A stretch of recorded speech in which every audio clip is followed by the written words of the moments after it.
çıxıb, bəzən qarşı tərəfdə böyük təkanlara səbəb olur. Biz məyus olmadıq. Əksinə, növbəti videonun yazın. 1, 2, 3, 4, 5, 6, 7, 8, 9. Bir dəfə 9, 2 dəfə 9, 3 dəfə 9. 3 9'um 27. Bir dəfə 27.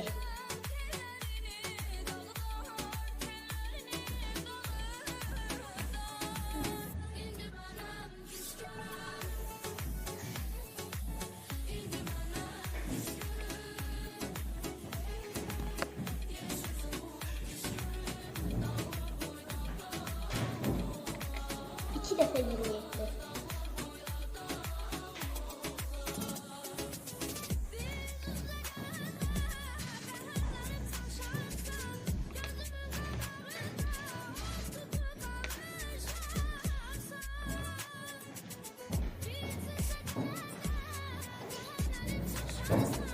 Üç dəfə 27. Fiqurun həcmini tapmaqdan ötürü bizə hansı ölçülər lazımdır?